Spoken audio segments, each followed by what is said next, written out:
Hello friends, எல்லோரும் எப்படி இருக்கீங்க? இன்றைக்கி நம்ம சேனலில் என்ன டிஷ் பார்க்க போகிறோன்னா பருப்பு உருண்டை குழம்பு. வாங்க அது எப்படி சிம்பிளாக கொஞ்சம் டேஸ்ட்டாக செய்கிறதுன்னு பார்க்கலாம்.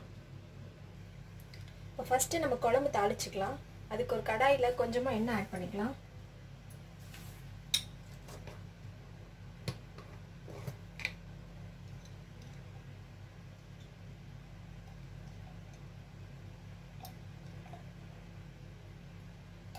ஒரு 3 ஸ்பூன் அளவுக்கு எண்ணெய் சேர்த்துருக்கேன். எண்ணெய் நல்லா காயிட்டோம். இப்போ எண்ணெய் கொஞ்சம் காஞ்சிச்சு. இதில் கொஞ்சமாக கடுகு,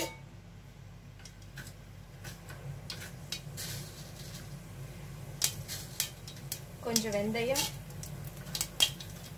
ஒரு பிஞ்ச் அளவுக்கு சீரகம், கொஞ்சமாக சோம்பு எல்லாம் சேர்த்து நல்லா பொரிஞ்சு வரட்டும்.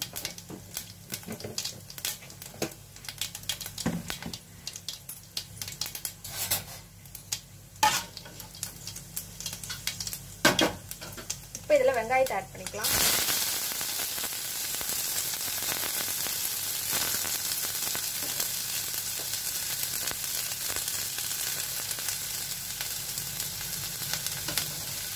கொஞ்சமாக பூண்டு எடுத்து வச்சுருக்கேன். பூண்டையும் எடுத்து ஆட் பண்ணிக்கலாம்.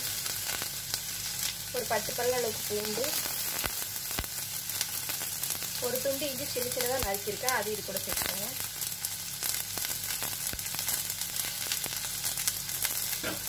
எல்லாத்தையும் சேர்த்து நல்லா வதக்கிக்கலாம்.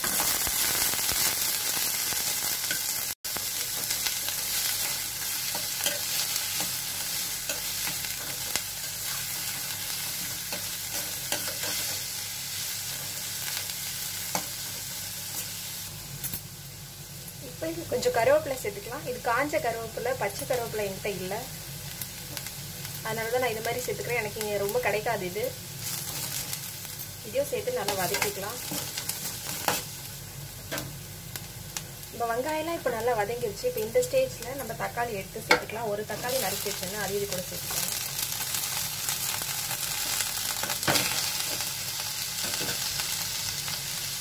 சேர்த்துட்டு நம்ம தேவையான அளவு உப்பு ஆட் பண்ணிக்கலாம். நான் 1 ஸ்பூன் மட்டும் ஆட் பண்ணிக்கிறேன். தக்காளி வதங்கட்டும், அதுக்கப்புறம் ஆட் பண்ணிக்கலாம். இருக்குது உப்பு சேர்த்து நல்லா கலந்துக்கோங்க. தக்காளி நல்லா மசிஞ்சு வரணும். அது வரைக்கும் நல்லா வதக்கி விட்டுக்கலாம்.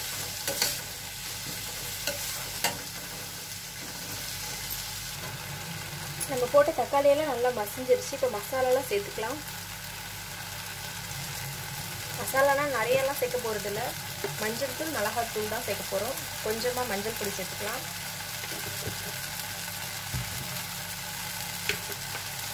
ஒன்றரை ஸ்பூன் அளவுக்கு மிளகாத்தூள், நீங்கள் காரத்துக்கு ஏற்ற மாதிரி சேர்த்துக்கோங்க.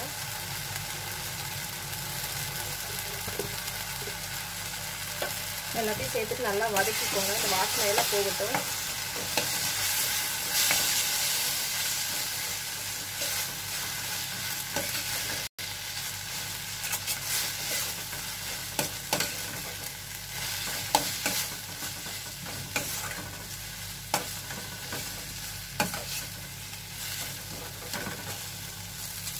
நம்ம ஃபஸ்ட்டு கொஞ்சம் தான் உப்பு சேர்த்தோம். இப்போ ஒரு 1/4 ஸ்பூன் அளவுக்கு சேர்த்துக்கலாம். பருப்புலையும் கொஞ்சம் போட்டு அரைக்க போகிறோம், அதனால் கொஞ்சமாகவே பார்த்து சேர்த்துக்கோங்க.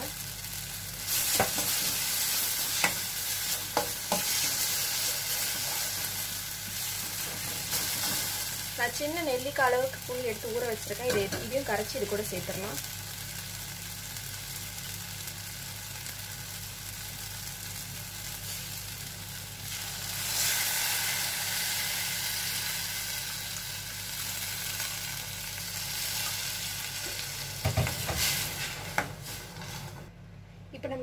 இப்போ நம்மளுக்கு எவ்வளோ குழம்பு தேவையோ அந்த அளவுக்கு தண்ணி இதில் சேர்த்துக்கலாம்.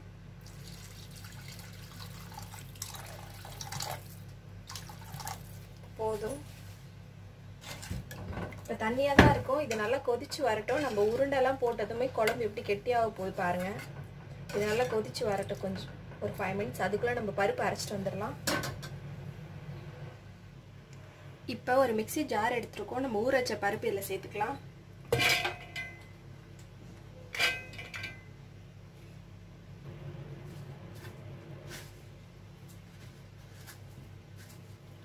ஒரு ஸ்பூன் அளவுக்கு சோம்பு,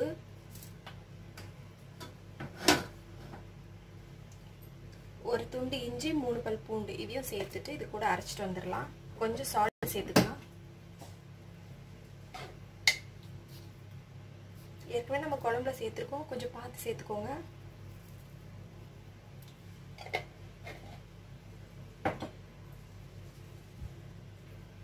நான் காரத்துக்காக மிளகு சேர்த்துக்கிறேன். உங்களுக்கு வேணும்னா நீங்கள் பச்சை மிளகா சேர்த்துக்கலாம். மிளகு ரொம்ப நல்லதுன்றதால நான் மிளகு சேர்த்துக்கிறேன். இதை சேர்த்துட்டு ஒன்றும் பாதியமாக அரைச்சிக்கோங்க, ரொம்ப மைய அரைக்க வேண்டாம். நான் அரைச்சிட்டு வந்து காமிக்கிறேன். இப்போ பாருங்கள், அரைச்சிட்டு வந்தாச்சு.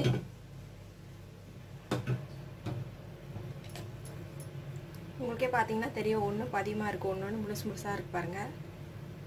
இப்போ இதை ஒரு கிண்ணத்துக்கு மாற்றிக்கலாம். இப்போ இதில் கொஞ்சமாக கருவேப்பிலை, நறுக்கின வெங்காயம், கொஞ்சம் பெருங்காயத்தூள் ஒரு 2 சிட்டிக்கு அளவுக்கு சேர்த்துக்கோங்க. எல்லாத்தையும் சேர்த்துட்டு நல்லா கலந்துக்கலாம். கொஞ்சமாக துருவின தேங்காய் அதையும் சேர்த்துக்கலாம். இது கூட சொல்ல மறந்துட்டேன். இது மாதிரி சேர்க்கும்போது இன்னும் நல்லா டேஸ்ட்டாக இருக்கும். நீங்கள் அரிஞ்சியும் சேர்த்துக்கலாம், அதுவும் நல்லா தான் இருக்கும். எல்லாத்தையும் சேர்த்துட்டு நல்லா கலந்துக்கலாம் ஒரு தடவை.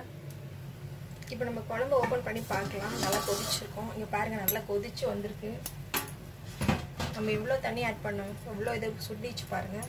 இப்போ நம்ம சின்ன சின்ன இது கலந்து வச்ச பருப்பை நல்லா உருண்டையாக உருட்டி இதில் சேர்த்துக்கலாம். பாருங்கள்,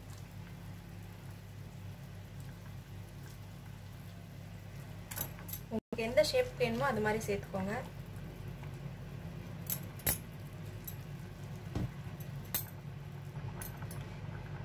எனக்கு ஒரு 10 உருண்டைக்கு மேலே வந்திருக்கு. கொஞ்சம் கடைசியாக கொஞ்சம் மாவு இதில் இருக்குது. இதில் வந்து நம்ம என்ன பண்ண போகிறோம்னா, இதில் கொஞ்சம் தண்ணி ஆட் பண்ணி அந்த குழம்போட சேர்த்துக்க போகிறோம். அப்போ நம்ம குழம்பு வந்து நல்லா கெட்டியாயிடும். இங்கே பாருங்கள், கொஞ்சமாக தண்ணி சேர்த்துருக்கோம். இப்போ இது கூட சேர்த்துக்கலாம்.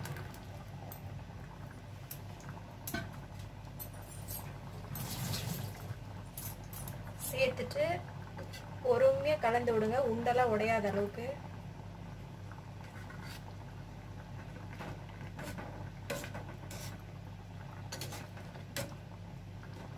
இது அப்படியே ஒரு தட்டு போட்டு மூடி வச்சிடலாம். ஒரு 5 மினிட்ஸ் ஆகும் வேகிறதுக்கு. அது வரைக்கும் வெயிட் பண்ணலாம். நம்ம இப்போ ஓப்பன் பண்ணி பார்த்துருக்கோம். இங்கே பாருங்கள், நல்லா கெட்டியாகிடுச்சு குழம்பு. நான் தான் சொன்னேன் தண்ணியாக இருக்கும், தண்ணி ஊற்றலாம் அப்படின்னு சொல்லி. ஒரு சைடு நல்லா வெந்துருச்சு. இப்போ இன்னொரு சைடு திருப்பி போடுறேன். பொறுமையாக திருப்பி போடுங்க, உடஞ்சிராம.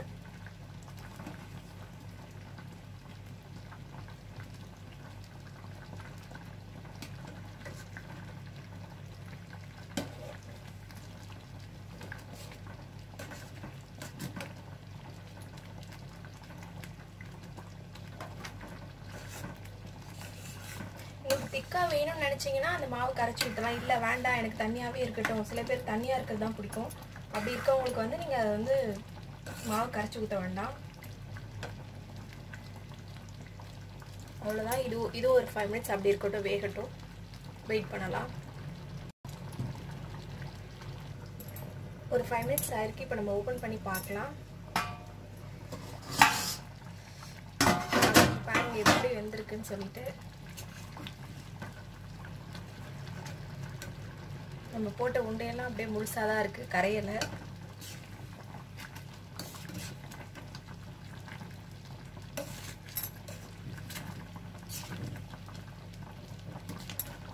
நம்ம ஒரு உண்டையை டெஸ்ட் பண்ணி பார்த்துடலாம் அது வெந்திருக்கா இல்லையான்னு. ஒரு கத்தி வச்சுட்டு இது கட் பண்ணி பாருங்கள். இங்கே பாருங்கள், உள்ளெல்லாம் நல்லா வெந்துருச்சு. மாவாக இருந்தால் இது மாதிரி இருக்காது.